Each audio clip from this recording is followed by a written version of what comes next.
Father is suing the parent companies of Macy's and Sunglass Hut after he was wrongfully accused and arrested for robbery in Harris County in 2022. But that's just where the story begins. Fox 26's Anthony Antoine spoke with the victim's lawyer. He joins us now with those details. Anthony. Well, faulty facial recognition software is at the heart of this case. 61-year-old Harvey Eugene Murphy Jr., a grandfather, was taken to jail because the technology pinned him as the primary suspect for that robbery. But according to the lawsuit, he was taken to jail, and in a matter of hours, he was beaten, raped, and then released. And now, years later, he's suing. On January 22nd, 2022, this Sunglass Hut on West Gray in Houston was robbed by two armed men.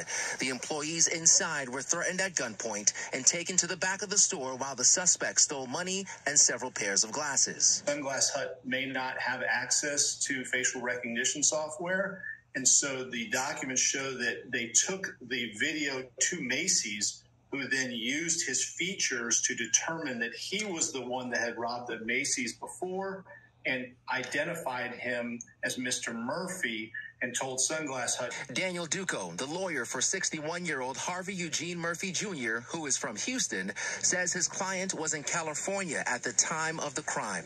Murphy Jr. eventually moved back to Texas for work in October of 2023. And he goes to the DMV to get his driver's license renewed. And the police officer comes from around the counter and puts handcuffs on him and arrests him. And that was the beginning of a life-changing ordeal. Murphy was taken to jail for multiple felony warrants for the robbery at the Sunglass Hut.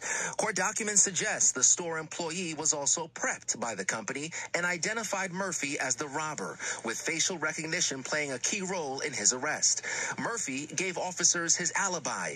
It checked out, and he was told he would be released. While he was being held in jail, he was going to use the restroom. He was beaten, sexually assaulted, raped. Because of the nature of the alleged crime, lawyers say Murphy Jr. was put alongside violent criminals. 3 men followed him to the bathroom and raped him with a shank pressed against his neck. He was released and the case was dismissed. He is now suing the parent company of Sunglass Hut and Macy's for using the facial recognition software that led to his false imprisonment. The dangers of using this technology is also outlined in court documents. I know for a fact that studies have shown that African Americans have a high rate of false positives based on facial recognition software. I also know comparing people who are older with pictures of other people when younger, so age gaps have a very high rate, up to 90% of false positives. According to his lawyer, Murphy has long-standing physical and psychological injuries, and he is now coming forward to raise awareness and hopefully prevent this from happening to someone else. Now, I want to note here the Houston Police Department